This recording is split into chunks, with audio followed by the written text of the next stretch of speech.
بسم اللہ الرحمن الرحیم۔ خراسان کا عقاب، اسلام کے نامور جنرل قتیبہ بن مسلم کی داستان جہاد،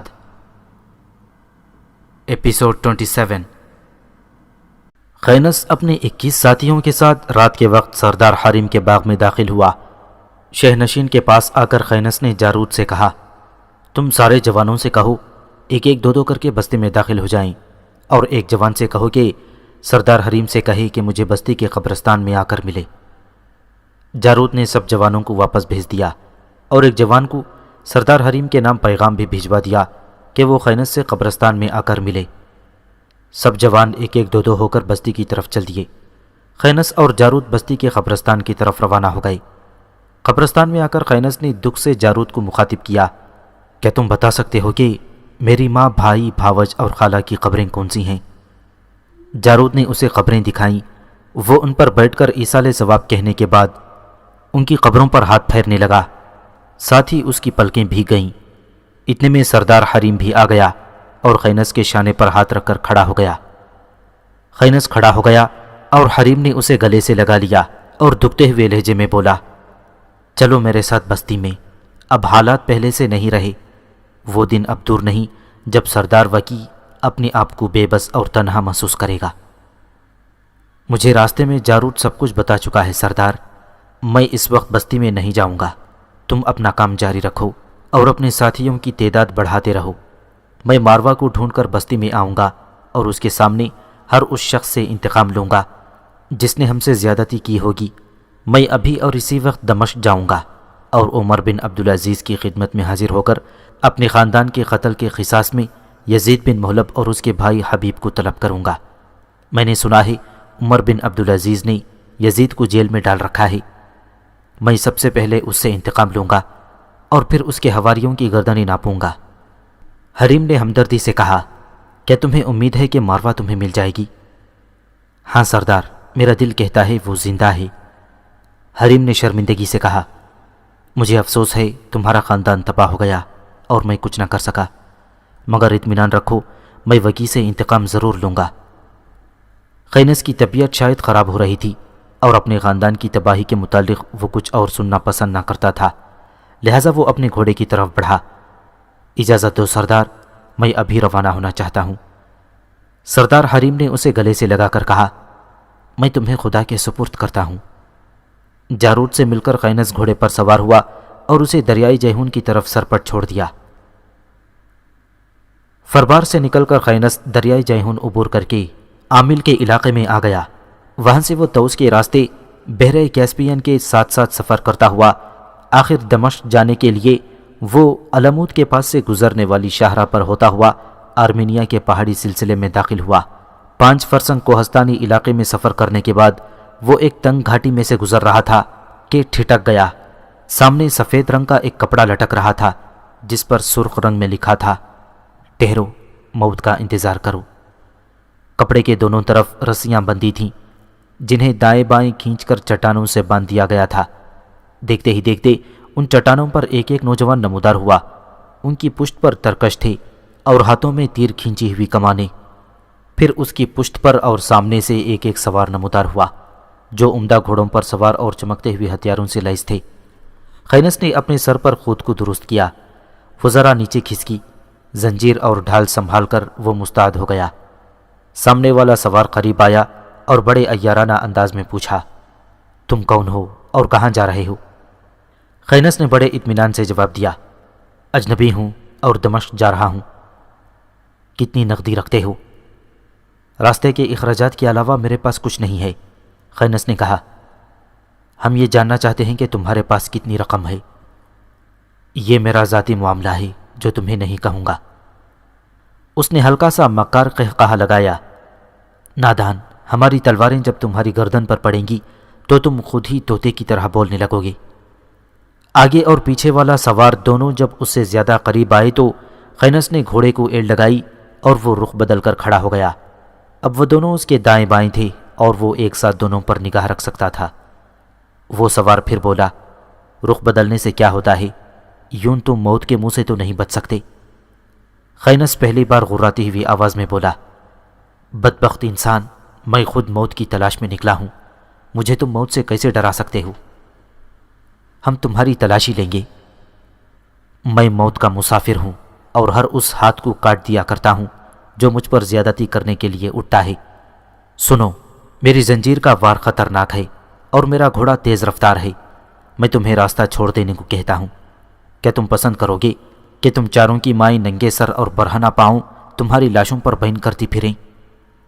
ساتھ ہی اس نے اپنے شاہین کے سر پر انگلی ماری اور وہ پھڑ پھڑا کر بڑی خونخوار نگاہوں سے ان کی طرف دیکھنے لگا۔ سیدھی طرح اپنی ساری نقدی اور گھوڑے ہمارے حوالے کر دو، ورنہ میں چٹان پر کھڑے دونوں جوانوں کو اشارہ کروں گا اور وہ تم پر تیروں کی بارش کر دیں گے۔ سن لومڑی سے مکار انسان، میری زرہ اور خود پر تیر اثر نہیں کرتے، خینس نے کہا۔ اس نے چٹانوں پر کھڑے ہوئے جوانوں کی طرف اشارہ کیا۔ انہوں نے کئی تیر خینس پر چلائے، مگر وہ سب اس کی زرہ میں لگ گئے، جنہیں اس نے علیحدہ کر کے پھینک دیا۔ ساتھ ہی اس نے باری باری چٹانوں پر کھڑے جوانوں کی طرف اشارہ کیا اور شاہین فضا میں پرواز کر گیا۔ شاہین جب ایک تیر انداز پر حملہ آور ہوا تو وہ چیخنے چلانے اور آہوزاری کرنے لگا۔ وہ دونوں سوار بھی سر اٹھا کر ادھر دیکھنے لگے۔ خینس نے موقع سے فائدہ اٹھایا، بڑی پھرتی سے زنجیر لہرا کر باری باری ان پر حملہ آور ہوا اور دونوں کو ڈھیر کر کے رکھ دیا۔ اتنے میں پشت کی جانب سے 5 سوار نمودار ہوئے۔ خینس نے اپنے گھوڑے کو ایل لگائی اور اسے سامنے کی طرف سرپٹ چھوڑ دیا۔ وہ 5 سوار اس کا تعاقب کرنے لگے۔ شاہین دونوں تیر اندازوں کو ختم کرنے کے بعد خینس کے شانے پر آ کر بیٹھ گیا تھا۔ 3 میل تک لگاتار خینس اپنا گھوڑا آگے آگے بھگاتا رہا اور وہ اس کے تعاقب میں لگے رہے، حتیٰ کہ سامنے ایک کھلا میدان آ گیا۔ خینس نے اپنی رفتار کم کر دی اور وہ 5 اب اس سے صرف چند گز کے فاصلے پر آ گئے تھے۔ ایک لخت ہی اس نے اپنے گھوڑے کو برق کی سی پھرتی سے واپس موڑا اور اس خونخواری سے زنجیر کے ساتھ ان پر حملہ کیا کہ اس کے سنبھلتے سنبھلتے وہ 3 کو ختم کر گیا۔ باقی 2 نے بھاگنے کی کوشش کی مگر ناکام رہے اور اس کی زنجیر نے انہیں پیس ڈالا۔ دمشق سے ابھی وہ دور ہی تھا کہ اسے ایک سرائے سے خبر ملی کہ خلیفہ عمر بن عبدالعزیز رحمۃ اللہ علیہ فوت ہو چکے ہیں اور ان کی جگہ یزید بن عبد الملک خلیفہ بن چکا ہے۔ یزید بن محلب نے چونکہ یزید بن عبد الملک کے کچھ رشتہ داروں کے ساتھ زیادتیاں کی تھیں، لہٰذا اسے خدشہ تھا کہ یزید بن عبد الملک خلیفہ بنتے ہی اس سے انتقام لے گا، اس لیے وہ جیل کے ایک سپاہی کو رشوت دے کر جیل سے بھاگ نکلا اور بصرہ کی طرف چلا گیا۔ خینس دمشق میں داخل ہوا اور ایک مکان کے دروازے پر دستک دی جو بھٹیاروں کے بازار میں تھا۔ یہ مکان بنو تمیم کے ایک شخص ہلال بن اجوزہ کا تھا جو سرکاری فوج میں اعلیٰ افسر تھا۔ ایک صحت مند جوان نے دروازہ کھولا جو ہلال بن اجوزہ ہی تھا۔ خینس کو دیکھتے ہی اس نے اسے گلے سے لگا لیا اور اسے کھینچتا ہوا اندر لے گیا۔ گھوڑا استبل میں باندھنے کے بعد وہ دونوں ایک کمرے میں آ کر بیٹھ گئے۔ ہلال کے گھر والے بھی وہیں آ گئے اور بڑے تپاک کے ساتھ خینس سے ملے، شاید وہ اسے پہلے سے ہی جانتے تھے۔ مسکراتے ہوئے ہلال نے پوچھا، ادھر کیسے آنا ہوا؟ خینس سنجیدہ ہو گیا، انتقام لینے آیا ہوں۔ ہلال نے حیرت سے پوچھا، انتقام اور یہاں؟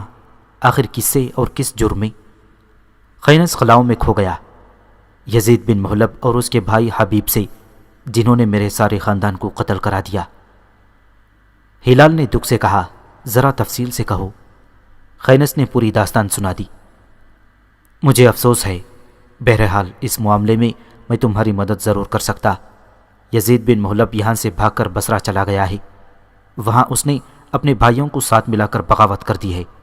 اس بغاوت کو فروغ کرنے کے لیے خلیفہ اپنے بھائی مسلمہ بن عبد الملک کو ایک بھاری لشکر کے ساتھ روانہ کرنے والا ہے۔ خینس نے بڑی بےتابی سے پوچھا، کب روانہ ہوگا یہ لشکر؟ بس 1-2 دن میں۔ خینس کھڑا ہو گیا، تو پھر اٹھو، مسلمہ بن عبد الملک کے پاس چلیں۔ ہلال مسکرا دیا، اتنے بےتاب نہ ہو، آرام کرو، کچھ کھا پی کر چلتے ہیں۔ نہیں، پہلے یہ کام کر کے کچھ کھاؤں گا۔ ہلال کھڑا ہو گیا، مجبور کرتے ہو تو چلو۔ دونوں اٹھ کر باہر نکل گئے۔ دونوں ایک محل نما حویلی میں داخل ہوئے۔ ہلال جو آگے آگے تھا ایک کمرے کا دروازہ کھول کر اندر داخل ہو گیا۔ کمرے میں 2 آدمی بیٹھے ہوئے تھے، ایک مسلمہ بن عبد الملک اور ایک اس کا داماد سعید بن عبدالعزیز۔ وہ دونوں ہلال اور خینس کے ساتھ بڑے پرتپاک سے ملے۔ ہلال نے خینس کا تعارف کرایا اور ساتھ ہی اس کی داستان بھی کہہ دی۔ ان دونوں نے افسوس کا اظہار کیا۔ مسلمہ نے ازراہ ہمدردی کہا، کہو ہم تمہاری کیا مدد کر سکتے ہیں؟ خینس نے بڑے اشتیاق سے کہا، میں اس لشکر میں شامل ہو جانا چاہتا ہوں جو یزید بن محلب کی سرکوبی کے لیے روانہ ہونے والا ہے۔ بڑی خوشی سے۔ ہلال کی بات چیت اور تمہارے ڈیل ڈول سے پتہ چلتا ہے تم ایک نایاب سپاہی ہو۔ میں ابھی اور یہیں تمہیں ایک اعلیٰ عہدے پر نامزد کر دیتا ہوں۔ خینس کی آواز بھرا گئی، سیدی میں تمہارا مشکور ہوں۔ میں ایک گمنام سپاہی کی حیثیت سے جنگ میں حصہ لینا چاہتا ہوں۔ صرف ایک التجا ہے کہ یزید بن محلب اپنے بھائیوں کے ساتھ جنگ کے بعد اگر بھاگنے میں کامیاب ہو جائے تو مجھے سپاہیوں کا ایک دستہ دے دیا جائے تاکہ اس کا تعاقب کر کے اسے جہنم واصل کر سکوں۔ مسلمہ نے بڑی فراخ دلی سے کہا، ہم تمہاری ہر خواہش پوری کریں گے۔ اگر تم خود کمانڈر بننا پسند نہیں کرتے تو پھر تم ہلال کے دستے میں کام کرو گے۔ اس کے علاوہ بھی اگر تمہارا کوئی کام ہو تو ہم کریں گے۔ سیدی میں مشکور ہوں تمہارا۔ مسلمہ نے اس کے شاہین کی طرف اشارہ کیا، تم اس شاہین سے کیا کام لیتے ہو؟ یہ میرے دشمن پر حملہ کرتا ہے، شکار کرتا ہے اور پیغام رسان کا کام کرتا ہے۔ یقیناً تم حرب و ضرب میں لاجواب ہو، مسلمہ نے کہا۔ ہلال پہلی بار خینس کی تعریف میں بولا، سیدی ہمارے قبیلے کا سب سے بہادر اور طاقتور نوجوان ہے یہ۔ کسی بھی پہلوان نے آج تک اسے نہیں پچھاڑا۔ تلوار کے بجائے یہ جنگ میں لوہے کی ایک بھاری زنجیر استعمال کرتا ہے جسے عام آدمی اٹھا بھی نہیں سکتے۔ ہمارے قبیلے کا یہ ایک ایسا نوجوان ہے جس سے محبت کرنے کو کنواریاں ترستی ہیں، بوڑھے اس پر فخر کرتے ہیں اور قبیلے کی عورتیں اسے قبیلے کا چاند کہتی ہیں۔ غیر مسلم لوگ اسے بھیڑیا اور طاقت کا دیوتا مانتے ہیں۔ مسلمہ نے حیرت سے کہا، میں جنگ میں تمہارے لڑنے کا انداز ضرور دیکھوں گا۔ ہلال نے جو تمہاری تعریف کی ہے اگر تم اس پر پورے اترے تو خدا کی قسم میں خلیفہ سے تمہارے سپہ سالار بنائے جانے کی سفارش بھی کروں گا۔ پرسوں میرا لشکر روانہ ہونے والا ہے، تم ہلال کے دستے میں کام کرو گے۔ خینس کھڑا ہو گیا، سیدی مجھے اجازت دیجیے، میں تھکا ہوا ہوں۔ مسلمہ اور اس کے داماد دونوں نے اٹھ کر اس سے مصافحہ کیا اور وہ ہلال کے ساتھ باہر نکل گیا۔ یزید بن محلب جیل سے بصرہ کی طرف بھاگ گیا۔ اس کے بھائی مفضل، حبیب اور مروان پہلے ہی بصرہ میں مقیم تھے۔ نئے خلیفہ یزید بن عبد الملک نے والی بصرہ عدی بن ارطاح کو آل محلب کی نظر بندی کا حکم بھیج دیا۔ والی نے یزید بن محلب کے تینوں بھائیوں کو جیل میں ڈال دیا۔ یزید نے بھی اپنا اثر و رسوخ استعمال کیا اور بہت جلد ایک جرار لشکر جمع کرنے میں کامیاب ہو گیا اور بصرہ پر فوج کشی کر دی۔ بصرہ کو فتح کر کے اس نے اس پر قبضہ کر لیا۔ اس کا نتیجہ یہ نکلا کہ دیکھتے ہی دیکھتے عراق، خراسان اور کرمان میں یزید کا طوطی بولنے لگا۔ اس نے خلیفہ کی بیعت توڑ کر باقاعدہ بغاوت کا اعلان کر دیا اور مسلمانوں کو کتاب و سنت کے نام پر بنی امیہ سے مقابلے کی دعوت دینے لگا۔ اس نے اعلان کیا کہ بنی امیہ سے جنگ کرنا کافروں کے ساتھ جنگ کرنے سے بھی زیادہ کار ثواب ہے۔ یزید کے اس اعلان پر اس دور کے مشہور عالم دین اور بزرگ حضرت حسن بصری رحمۃ اللہ علیہ نے مسلمانوں کو اس جنگ سے بے تعلق رہنے کی تلقین کی اور فرمایا، ابھی کل ہی یزید بنو امیہ کی طرف سے فرما روان تھا اور ان کی رضامندی حاصل کرنے کی خاطر یہ لوگوں کی گردنیں کاٹتا پھرتا تھا، اور آج وہ انہی لوگوں کو بنی امیہ سے مقابلے کی دعوت دے رہا ہے۔ خلیفہ یزید بن عبد الملک نے اپنے بھائی مسلمہ بن عبد الملک کو 80,000 فوج کے ساتھ یزید کو نیچا دکھانے کے لیے روانہ کیا۔ یزید بن محلب 1,20,000 کا عظیم الشان لشکر جمع کر کے مقابلے کو آیا۔ دریائے فرات کے دائیں کنارے اکرا کے وسیع میدان میں مسلمہ بن عبد الملک کی 80,000 اور یزید بن محلب کی 1,20,000 افواج آپس میں ٹکرائیں اور اس جنگ کو جنگ اکرا کا نام دیا گیا۔ اکرا کا یہ میدان تلوار کا کھیت بن کر رہ گیا۔ گھنٹوں آتش و خون کا قلزم زخار موجیں مارتا رہا اور لہو کا نگر وسیع سے وسیع تر ہوتا چلا گیا۔ دور خینس نے یزید بن محلب اور اس کے بھائی حبیب کو اپنے جوانوں کا حوصلہ بڑھاتے ہوئے دیکھا۔ ان کی موجودگی خینس کے لیے ایک تازیانہ ثابت ہوئی اور اس نے موت کی پرواہ کیے بغیر اپنا تند و ترکش گھوڑا بہتے ہوئے لہو کے نگر میں ڈال دیا اور ہر لمحہ یزید اور اس کے بھائی حبیب سے نزدیک تر ہوتا جا رہا تھا۔ عین اس وقت جب کہ جنگ کا تنور پوری طرح گرم تھا، یہ افواہ اڑی کہ فرات کا پل چل رہا ہے۔ یہ سنتے ہی اہل عراق بھاگ اٹھے۔ یزید بن محلب نے انہیں روکنے کی بھرپور کوشش کی، مگر بے سود، وہ لشکر سے نکل کر چلے گئے۔ خینس مار دھاڑ کرتا ہوا عین حبیب کے سر پر جا پہنچا اور اپنی زنجیر لہراتے ہوئے اس نے چیخ کر کہا، سن او نابکار، ظلم کا تنور گرم کرنے والے، میں وہی خینس بن یوسف ہوں جس کے خاندان کو تو نے ماروا حاصل کرنے کی خاطر قتل کرا دیا تھا۔ سن، میں وہی ہوں جسے غیر مسلم بھیڑیا اور طاقت کا دیوتا کہتے ہیں۔ میں تجھ پر وار کرتا ہوں، اگر ہمت ہے تو بچ کر دکھا۔ خینس نے زنجیر لہرا کر وار کیا، جسے حبیب روک نہ سکا۔ اس کا سر پس گیا اور ختم ہو کر رہ گیا۔ اس کے بعد خینس یزید بن محلب کی طرف بڑھا اور اس پر زنجیر کے پے در پے وار کر کے اس نے اسے گھوڑے سے گرا کر ختم کر دیا۔ یزید بن محلب کے قتل ہو جانے کے بعد اس کا بھائی مفضل بچے کچے سپاہیوں کے ساتھ واسط کے علاقے کی طرف بھاگ گیا اور وہاں سے قنداہل کی طرف چلا گیا۔ مسلمہ بن عبد الملک نے ہلال بن اجوزہ تمیمی کو اس سے نمٹنے کے لیے روانہ کیا اور خینس کو اس کی مدد کے لیے اس کے ساتھ کر دیا۔ قندابیل کے امیر ودا بن حمید کو جب معلوم ہوا کہ مسلمہ کی طرف سے ہلال مفضل اور اس کے لشکر کے تعاقب میں آ رہا ہے، تو اس نے یزید بن محلب کا پروردہ ہونے کے باوجود اس کے بھائی مفضل کو امان دینے سے انکار کر دیا۔ قندابیل شہر سے باہر مفضل اور ہلال کے لشکر میں گھمسان کا رن پڑا۔ مفضل جنگ میں کام آیا، اس کے ساتھ ہی تحت کر دیے گئے اور عورتوں اور بچوں کو گرفتار کر کے دمشق روانہ کر دیا گیا۔ جنگ کے خاتمے پر ہلال کے ساتھ خینس جب دمشق پہنچا تو مسلمہ بن عبد الملک نے دونوں کو بلا بھیجا۔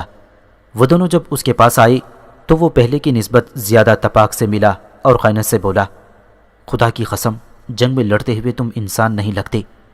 میں نے آج تک تم سے بہتر اور اچھا جنگجو اور حرب و ضرب سے واقفیت رکھنے والا جوان نہیں دیکھا۔ لوہے کی بھاری زنجیر کو تم نے میدان جنگ میں یوں آسانی سے استعمال کرتے تھے جیسے وہ لوہے کی بنی ہوئی نہ ہو بلکہ لکڑی ہو۔ تم اب دمشق نہیں جا سکتے۔ میں خلیفہ سے تمہارے لیے کسی مناسب اور اعلیٰ عہدے کی سفارش کروں گا۔ خینس نے احسان مندی سے جواب دیا، سیدی، میری کچھ مجبوریاں ہیں جن کی بنا پر مجھے واپس خراسان جانا ہے۔ کیا مجبوریاں ہیں تمہاری؟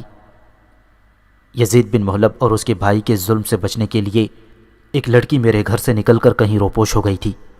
وہ مجھ سے محبت کرتی تھی اور ہم دونوں کی شادی ہونے والی تھی۔ میں نے اسے بہت تلاش کیا مگر وہ نہیں ملی۔ اب پھر واپس جاؤں گا اور ایک نئے عزم کے ساتھ اس کی تلاش کروں گا۔ یزید بن محلب کے زمانے میں خود روپوشی کی زندگی بسر کر رہا تھا، اس لیے آزادی کے ساتھ اسے تلاش نہ کر سکتا تھا۔ اب میں ہر شہر اور ہر قصبے میں تلاش کروں گا۔ جب تک وہ مجھے نہیں مل جاتی میری زندگی ادھوری ہے۔ مسلمہ نے ہمدردی سے کہا، پھر میں تمہیں نہیں روکوں گا، تم خراسان واپس جا سکتے ہو، بلکہ اس معاملے میں اب بھی میں تمہاری مدد کروں گا۔ خلیفہ نے مجھے عراق کا اور مشرقی بلاد کا والی مقرر کر دیا ہے۔ پھر اس نے اپنے سامنے بیٹھے ہوئے اپنے داماد کی طرف اشارہ کر کے کہا، میں نے اپنے داماد سعید کو خراسان کا امیر مقرر کر دیا ہے۔ یہ ہر معاملے میں تمہاری مدد کرے گا۔ تم کب تک خراسان روانہ ہوگے؟ میں آج یہاں سے چلا جاؤں گا۔ مسلمہ کھڑا ہو گیا، آؤ اندر چلیں، میں نے تم دونوں کو آج دعوت پر مدعو کیا ہے۔ وہ اٹھ کر آگے آگے چلنے لگے۔ سعید، بلال اور خینس پیچھے پیچھے تھے۔ وہ ایک ایسے کمرے میں داخل ہوئے جہاں غلام کھانا تیار کیے انہی کا انتظار کر رہے تھے۔ دریائے جیہون کو عبور کرنے کے بعد خینس ایک ایسے چوراہے پر آ کر کھڑا ہو گیا جہاں سے سامنے کی طرف جانے والی سڑک اس کی بستی کی طرف جاتی تھی اور بستی کی عمارتیں اور قبرستان وہاں سے صاف دکھائی دے رہا تھا۔ دائیں طرف کی شاہراہ بھوزدہ سے ہوتی ہوئی نصف کی طرف چلی گئی تھی اور تیسری خوارزم کی طرف جاتی تھی۔ خینس تھوڑی دیر تک اس چوراہے پر کھڑا سوچتا رہا، پھر وہ دائیں بائیں مڑ کر اور گھوڑے کو اس شاہراہ پر ڈال دیا جو نصف کی طرف جاتی تھی۔ نصف شہر میں رکنے کے بجائے وہ سیدھا نکل گیا۔ وہ اس کوہستانی علاقے کی طرف جا رہا تھا جہاں حرب کی قبر تھی۔ شام کو وہ وہاں پہنچا، قبر کی زیارت کے بعد ایصال ثواب کیا، قبر پر فاتحہ کہی اور سمرقند جانے والی سڑک پر گھوڑے کو ڈال دیا۔ کئی روز تک وہ سمرقند میں مقیم رہا اور ماروا کو تلاش کرتا رہا۔ وہاں سے وہ لوٹا، کش میں تلاش کیا پھر وہ اسے شومان اور صفانیان میں تلاش کرتا رہا مگر وہ کہیں بھی اسے نہ ملی۔ وہ بڑا مایوس اور افسردہ دکھائی دے رہا تھا۔ اب وہ ماروا کی تلاش میں ترمس شہر میں داخل ہوا اور شہر کی سڑکوں پر ہوتا ہوا وہ طفیل کی حویلی میں داخل ہوا۔ گھوڑے پر بیٹھے ہی بیٹھے وہ حویلی کے اندرونی دروازے پر آیا اور زور سے دستک دی۔ تھوڑی دیر کے بعد دروازہ کھلا اور طفیل کی بیوی نیتیان سامنے کھڑی تھی۔ خینس کو دیکھتے ہی وہ غصے میں جل بھن گئی۔ خینس کی طرف دیکھتے ہوئے غرا کر اس نے کہا، تم میرے شوہر کے قاتل ہو، مجھے تمہاری تلاش تھی، اچھا ہوا تم خود موت کو سلام کرنے آ گئے ہو۔ خینس نے غصے میں کہا، تم پاگل ہو بڑھیا، میں تم سے پوچھنے آیا ہوں کہ ماروا یہاں تو نہیں آئی۔ نیتیان کا غصہ انتہا کو پہنچ گیا۔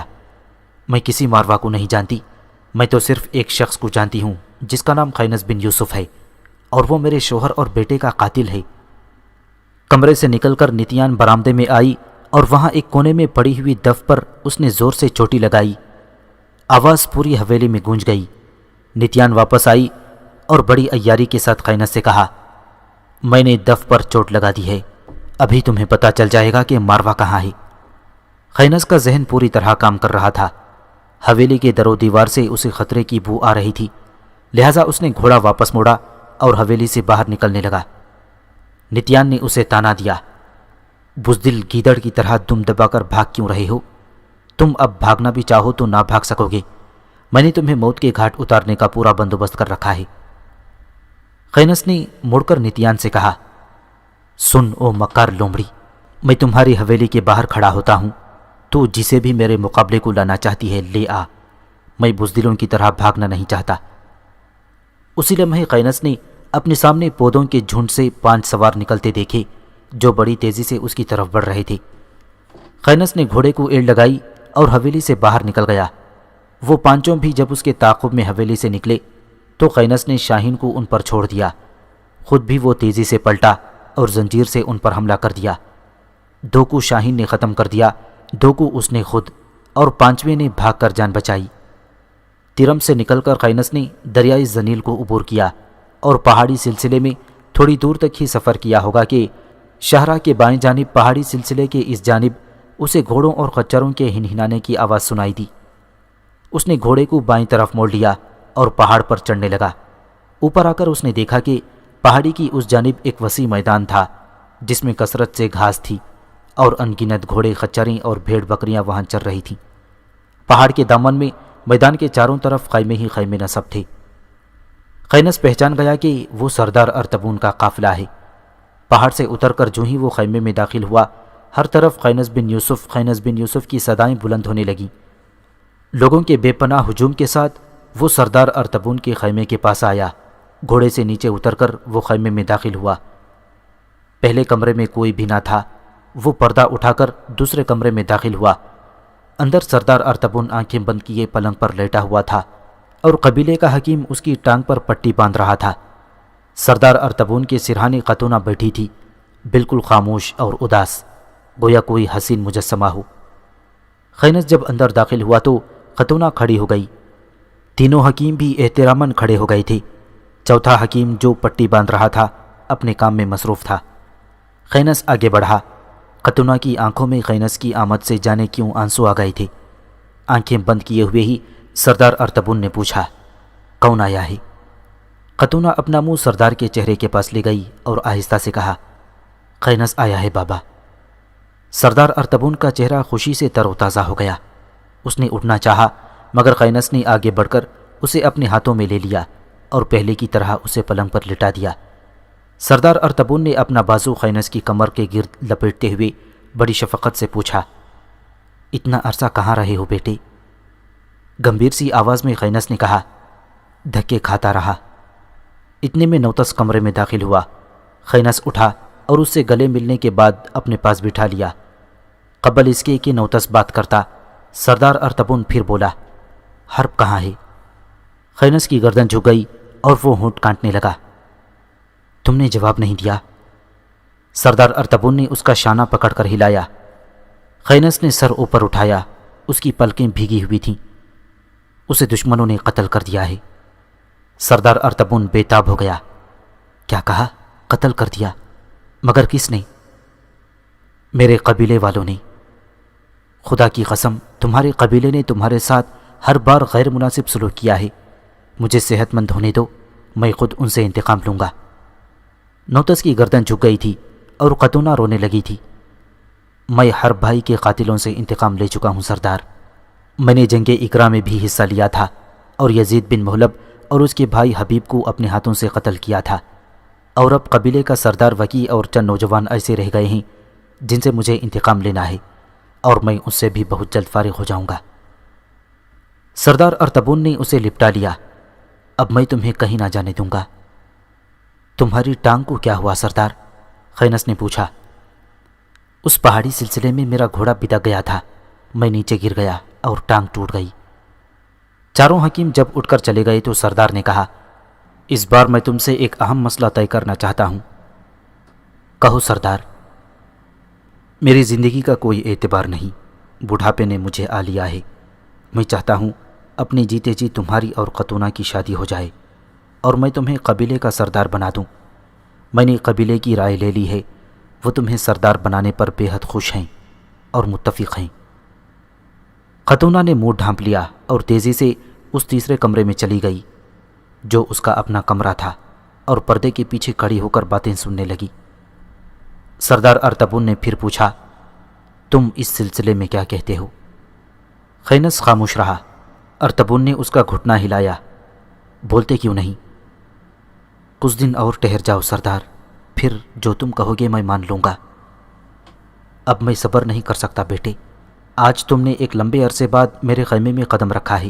ہم باپ بیٹی تو تمہاری صورت کو ترس گئے تھے، اب میں تمہاری کوئی بات نہیں مانوں گا اور نہ ہی تمہیں جانے دوں گا۔ میں آج ہی قبیلے کے سرکردہ لوگوں کو جمع کروں گا اور تمہاری سرداری کا اعلان کر کے قطونہ سے تمہیں بیاہ دوں گا۔ میں صرف چند دن کی مہلت اور مانگتا ہوں سردار، پھر کبھی اس قبیلے سے نہیں جاؤں گا۔ مجھے اب خود سکون اور آرام کی ضرورت ہے۔ اب کہاں جانا چاہتے ہو؟ میں صرف ایک بار خوارزم جاؤں گا۔ میں نے ماروا کو ہر جگہ تلاش کیا ہے مگر وہ مجھے کہیں نہیں ملی۔ میں ایک بار خوارزم جا کر اسے دیکھنا چاہتا ہوں، ہو سکتا ہے وہ وہیں چلی گئی ہو۔ اگر مل گئی تو ٹھیک، ورنہ میں لوٹ آؤں گا اور قطونہ سے شادی کر کے ہمیشہ کے لیے اس قبیلے میں رہوں گا۔ کیا یہ تمہارا آخری وعدہ ہوگا؟ ہاں سردار۔ ارطبون مسکرا پڑا۔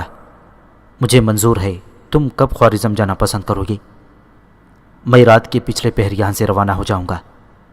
نوتس کھڑا ہو گیا اور باہر جاتے ہوئے کہا، میں تمہارے گھوڑے کے دانے چارے کا بندوبست کر لوں؟ ارطبون نے قطونہ کو آواز دی، قطونہ خینس کے لیے کھانا لاؤ۔ خینس کھڑا ہو گیا۔ وہ دوسرے کمرے میں چلی گئی، میں خود ہی جا کر اس سے کھانا لے لیتا ہوں۔ قطونہ پردے کے پیچھے سے ہٹ کر کمرے میں چلی گئی اور منہ دوسری طرف کر کے کھڑی ہو گئی۔ خینس بھی اس کمرے میں داخل ہوا اور قطونہ کے شانے پکڑتے ہوئے پوچھا، ناراض ہو قطونہ؟ قطونہ نے کوئی جواب نہ دیا۔ خینس نے اسے گھما کر اس کا رخ اپنی طرف کر لیا اور پھر دوبارہ پوچھا، بولتی کیوں نہیں؟ قطونہ نے اپنا ہاتھ چھڑا لیا۔ کوئی مرے یا جیے تمہیں کسی کی کیا پرواہ؟ کیا ہوا؟ کیا ہوا؟ بڑا آیا انجان، کتنے عرصے بعد مل رہے ہو، جیسے ہم سے کوئی رشتہ ہی نہ ہو۔ میں اور بابا مرے یا جیے تمہیں پرواہ ہی نہیں۔ خینس نے اس کے سامنے دونوں ہاتھ جوڑ دیے۔ معاف کر دو، آئندہ ایسا نہیں ہوگا۔ قطونہ نے اس کے دونوں ہاتھ پکڑ کر چوم لیے اور مسکرانے لگی۔ اب کھانا تو دے دو نا، بھوک لگی ہے۔ قطونہ نے اس کا بازو پکڑ کر اپنے پلنگ پر بٹھایا، پھر اس کے سامنے کھانا لگا دیا اور وہ کھانے لگا۔ قطونہ نے اس کے شانے پر بیٹھے ہوئے شاہین کو پکڑ لیا اور اسے اپنی گود میں بٹھا کر گوشت کھلانے لگی۔ کھانا کھا کر خینس اٹھا اور قطونہ کا ہاتھ پکڑتے ہوئے کہا، چلو سردار کے پاس چل کر بیٹھتے ہیں۔ دونوں آ کر ارطبون کے پلنگ پر بیٹھ گئے اور خینس اس کا دوسرا پیر دبانے لگا۔ ارطبون نے اس کے ہاتھ پکڑ لیے۔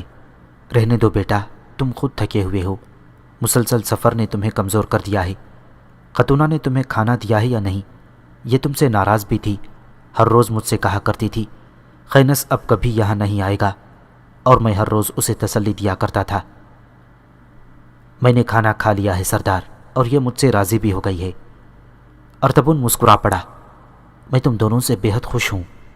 ارطبون نے قطونہ سے کہا، قطونہ خینس کے لیے بستر لگا دو اور اسے آرام کرنے دو۔ رات کے پچھلے پہر اسے خوارزم کے لیے روانہ ہو جانا ہے۔ خاتونہ کھڑی ہو گئی اور خینس کا ہاتھ پکڑ کر کھینچا۔ چلو اٹھو، آرام کر لو۔ وہ پھر اسے کمرے میں لے گئی۔ خینس اس کے پلنگ پر لیٹ گیا اور وہ اس کے پاس بیٹھ کر چاہت بھری نظروں سے اسے دیکھنے لگی۔ کئی روز کی لگاتار مسافت کے بعد خینس خوارزم میں داخل ہو رہا تھا۔ شہر میں قیام کرنے کے لیے وہ اسی سرائے میں داخل ہوا جس میں وہ اس وقت ٹھہرا تھا جبکہ وہ باغر کا تعاقب کرتا آیا تھا، اور اس کی ملاقات ماروا قراتیس اور توانا سے ہو گئی تھی۔ جب وہ سرائے کے چینی مالک اکتائی کے کمرے میں داخل ہوا تو وہ اپنی جگہ پر اٹھ کر کھڑا ہوا اور خوشی کا اظہار کرتے ہوئے کہا، زرتشت کی قسم، اگر میں غلطی پر نہیں تو تم ایک بار پہلے بھی میری سرائے میں قیام کر چکے ہو۔ اس وقت بھی تمہارے کندھے پر اس طرح شاہین بیٹھا ہوا تھا۔ تم اس وقت میری سرائے میں داخل ہوئے تھے جب خوب برف باری ہو رہی تھی، جب شاید تم کسی کے تعاقب میں آئے تھے۔ کیا میں نے درست کہا ہے؟ خینس نے ہاتھ بڑھا کر اس سے مصافحہ کیا۔ تم ٹھیک کہتے ہو بوڑھے اکتائی۔ اب کس ارادے سے آئے ہو؟ اپنے ایک عزیز کی تلاش میں آیا ہوں۔ کیا میں تمہاری کوئی مدد کر سکتا ہوں؟ ہاں، شاید تمہیں خبر ہو کہ شہر سے 5 میل شمال کی جانب ایک قصبہ ہے جس کا نام سرقوسا ہے۔ اس سے مشرق میں ایک بلند ٹیلہ ہے جس کے اوپر ایک جرنیل کا محل ہوا کرتا تھا۔ خوارزم کے بادشاہ خرزاد نے اس جرنیل کو قتل کر دیا اور اس کے محل کو گرا دیا تھا۔ اس جرنیل کی ایک بیٹی تھی جس کا نام ماروا تھا۔ بوڑھے اکتائی، کیا تم بتا سکتے ہو جرنیل کی وہ بیٹی کہاں ہے؟ اکتائی نے حیرت سے کہا، تمہاری معلومات 100% درست ہیں، مگر تمہارا اس لڑکی سے کیا تعلق؟ وہی جو ایک جسم کا روح سے ہوتا ہے۔ سمجھ گیا، یقیناً تم اس لڑکی سے محبت کرتے ہو۔ تم غلط نہیں کہتے۔ کیا تم بتا سکتے ہو وہ لڑکی اس وقت کہاں ہے؟ یہاں سے انہیں تہخانے سے کوئی نکال کر لے گیا تھا، بالکل ان دنوں جن دنوں تم خوارزم میں وارد ہوئے تھے۔ اگر میرا ذہن غلط نہیں سوچ رہا تو تم ہی انہیں یہاں سے نکال کر لے گئے تھے۔ تم ٹھیک کہتے ہو بوڑھے اکتائی۔ اس کے بعد ماروا کے متعلق تم نے کچھ سنا ہے؟ نہیں، زرتشت کی قسم نہیں۔ خینس کی گردن جھک گئی۔ وہ باہر آیا، بڑی بے دلی سے گھوڑے پر سوار ہوا اور اسے شہر کی شمالی جانب دل کی چال چھوڑ دیا۔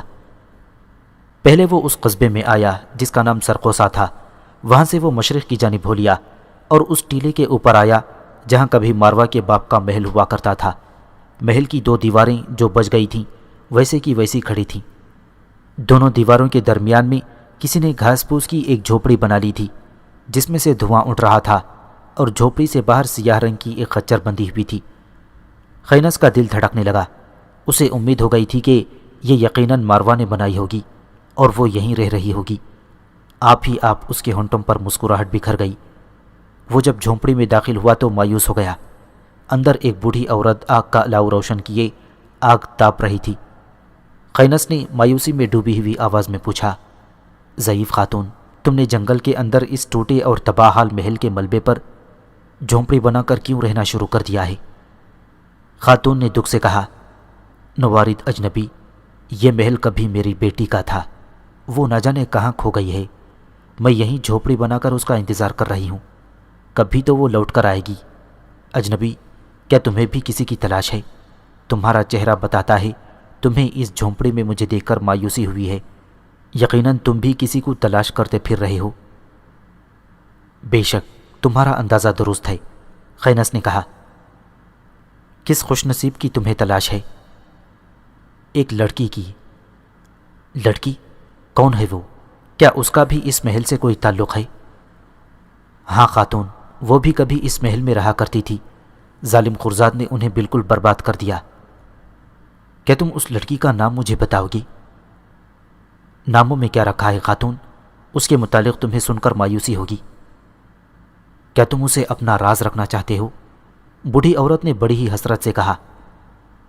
نہیں خاتون، تم ان رازوں سے پہلے ہی آگاہ ہو۔ بوڑھی عورت نے گردن ایک طرف جھکاتے ہوئے تعجب کا اظہار کیا۔ میں ان رازوں سے پہلے ہی آگاہ ہوں؟ اجنبی، یقیناً تم پہیلیوں میں بات کرتے ہو جنہیں میں سمجھنے سے قاصر ہوں۔ میں تم سے التجا کرتی ہوں، کھل کر بات کرو۔ خینس اسے قراتیز کی موت اور ماروا کی گمشدگی کے متعلق نہ بتانا چاہتا تھا۔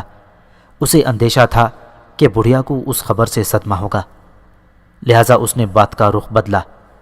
مامر خاتون، مجھے سخت بھوک لگی ہے، تمہارے پاس کھانے کو کچھ ہوگا؟ بڑھیا نے منت کے انداز میں کہا۔ پہلے جو بات چھیڑی ہے اسے مکمل کرو اجنبی، میرے پاس کھانے کو بہت کچھ ہے، میں وعدہ کرتی ہوں تمہیں بھوکا نہیں رہنے دوں گی۔ شاید اس لڑکی کی تلاش نے تمہیں لالچی بنا دیا ہے۔ یہ بات نہیں خاتون، میں تمہاری خیریت چاہتا ہوں۔ اگر میری خیریت چاہتے ہو تو سلسلہ کلام کو مکمل کر دو۔ خینس مجبور ہو گیا۔ سنو خاتون، کیا تمہاری بیٹی کا نام قراتیز ہے؟ بڑھیا اچھل پڑی۔ یقیناً اجنبی، یقیناً یہی ہے اس کا نام، بتاؤ کہاں ہے وہ؟ کیا تمہاری ایک نواسی ہے جس کا نام ماروا ہے؟ بڑھیا اس سے قریب ہو گئی۔ ہاں، میری ایک نواسی بھی ہے جس کا نام ماروا ہے، اور وہ مجھے بے حد عزیز ہے۔ دیر نہ کرو اجنبی، میں تمہاری منت کرتی ہوں، بتاؤ وہ دونوں کہاں ہیں؟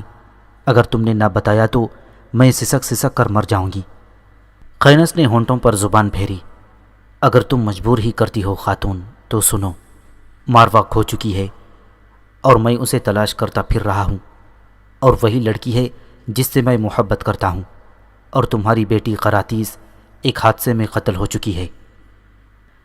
بڑھیا کی آنکھیں پتھرا گئیں اور وہ زمین پر ڈھلک گئی۔ خینس نے آگے بڑھ کر اسے دیکھا، وہ مر چکی تھی۔ خینس پہلے سے بھی زیادہ افسردہ ہو گیا۔ بڑھیا کو سنبھالا، قریب ہی جھونپڑی کے اندر ایک گڑھا کھودا۔ بڑھیا کو وہاں دفن کرنے کے بعد اس نے اس کی قبر پر فاتحہ کہی، پھر اپنے گھوڑے پر سوار ہوا۔ ٹیلے سے نیچے اتر کر وہ دریائے جیہون کے کنارے آیا اور خراسان کی طرف واپس جانے لگا۔ سردار ارتبون کے کاروان کی طرف جاتے ہوئے وہ نصف شہر میں سے گزرا اور بوڑھے ارمن کی سرائے میں داخل ہوا۔ ارمن اپنے کمرے میں بیٹھا نقدی گن گن کر تھیلیوں میں ڈال رہا تھا۔ خینس اپنے کندھے پر شاہین بٹھائے جب اس کے سامنے گیا تو ارمن اٹھ کھڑا ہوا اور پھر گرم جوشی سے کہا، میں طاقت کے دیوتا کو خوش آمدید کہتا ہوں۔ خینس کی گردن جھکی رہی اور اس نے کوئی جواب نہ دیا۔ ارمن تھیلیاں چھوڑ کر اس کے قریب آ گیا۔ طاقت کے دیوتا، کیا تم پھر کسی سے انتقام لینے کو نکلے ہو؟ خینس نے بڑے دکھ سے جواب دیا، نہیں بوڑھے ارمن، اس وقت میں ایک ترک سردار ارتبون کے کاروان کی طرف جا رہا ہوں۔ کہاں سے آ رہے ہو؟ ماروا کو تلاش کرنے خوارزم گیا تھا۔ مل گئی کیا؟ نہیں ارمن، نہیں ملی۔ کیا تم اس کی تلاش سے مایوس ہو گئے ہو؟ ہرگز نہیں، مایوسی ہونا گناہ ہے، میں اسے تلاش کرتا رہوں گا۔ خینس کی حالت دیکھ کر ارمن کو رونا آ رہا تھا، لہٰذا وہ بولا، طاقت کے دیوتا، اگر خفا نہ ہو تو ایک بات کہوں؟ کہو ارمن، میں خفا نہیں ہوں گا۔ طاقت کے دیوتا، ماروا اگر کسی جسمانی عیب کا شکار ہو گئی ہو تو کیا تم اس سے نفرت کرنے لگو گی؟ میں تمہارا مطلب نہیں سمجھا۔ میرا مطلب ہے، فرض کرو اگر ماروا کی کسی حادثے میں ٹانگ کٹ جاتی ہے تو اس سے تمہاری محبت میں فرق نہیں آئے گا۔ یہ کبھی نہیں ہو سکتا ارمن، ایسی صورت میں اس سے میں اور زیادہ محبت کرنے لگوں گا۔ تو پھر مطمئن رہو، اسی شہر میں اور یہیں تمہیں ماروا مل جائے گی۔ خینس اپنی جگہ پر اچھل پڑا۔ کیا کہا؟ اسی شہر میں؟ اور آج ہی ماروا مجھے مل جائے گی؟ ہاں طاقت کی دیوتا۔ کہاں رہتی ہے وہ؟ یہ میں نہیں بتاؤں گا۔ بہرحال وہ ہر روز اپنی ماں کی قبر پر پھول چڑھانے آتی ہے، کہاں سے آتی ہے یہ مجھے خبر نہیں، تاہم آتی روز ہے۔ خینس بےتاب ہو گیا۔ کب آتی ہے؟ کس وقت آتی ہے بوڑھے ارمن؟ ارمن مسکرا رہا تھا۔ صبر سے کام لو طاقت کی دیوتا، یہی وقت اس کے پھول چڑھانے کا ہے۔ اگر تم ابھی قبرستان چلے جاؤ تو یقیناً تمہاری ملاقات اس سے ہو جائے گی۔ خینس بڑی تیزی سے مڑا۔ بوڑھا ارمن پھر بولا، سنو طاقت کے دیوتا، ماروا کی ایک ٹانگ تمہارے دشمنوں نے کاٹ دی ہے۔ اگر تم اسے کٹی ہوئی ٹانگ کے باوجود قبول کر سکتے ہو تو جاؤ، وہ تمہیں قبرستان میں مل جائے گی، ورنہ آگے بڑھ جاؤ اور اپنے ترک سردار ارتبون کے کاروان کو تلاش کرو۔ خینس نے اس کی بات کا کوئی جواب نہ دیا۔ اپنے گھوڑے پر وہ سوار ہوا اور اسے ایڑ لگا کر سر پر چھوڑ دیا۔ قبرستان کے پاس آ کر اس نے گھوڑا باہر ہی کھڑا کر دیا اور قراتیس کی قبر پر آیا۔ وہاں مرجھائے ہوئے سے پھول پڑے ہوئے تھے۔ وہ سمجھ گیا کہ ماروا ابھی پھول چڑھانے نہیں آئی ہے۔ وہ قبر کے پاس ہی ایک درخت سے ٹیک لگا کر بیٹھ گیا۔ اس کا گھوڑا قبرستان سے باہر ہی گھاس چرنے لگا تھا اور وہ درخت سے ٹیک لگائے انتظار کرنے لگا۔ اپنے کمرے سے نکل کر بوڑھا ارمن استبل کی طرف جانے لگا تھا کہ اسے ماروا دکھائی دی۔ وہ سرائے کے سامنے سے گزر رہی تھی اور اپنی بیساکھی ٹیکتی جا رہی تھی۔ ارمن نے اسے آواز دے کر روکا اور وہ سرائے کے دروازے کے پاس ہی کھڑی ہو گئی۔ ارمن باہر آیا۔ پھر اس نے ذرا تجسس سے پوچھا، کہاں جا رہی ہو بیٹی؟ ماروا نے بیساکھی پر اپنا توازن درست کیا۔ ماں کی قبر پر پھول چڑھانے جا رہی ہوں۔ تم تو کافی دیر ہوئی یہاں سے قبرستان جانے نکلی تھی، کہاں رہی ہو؟ اس ساتھ والی دکان میں آج پھول نہیں ملے، پھول لینے بازار چلی گئی، اس لیے آج دیر ہو گئی۔ تم اتنی دور کیوں گئی؟ مجھے کہتی، میں خود تمہیں منگوا دیتا۔ اب تو لے ہی آئی ہوں چچا۔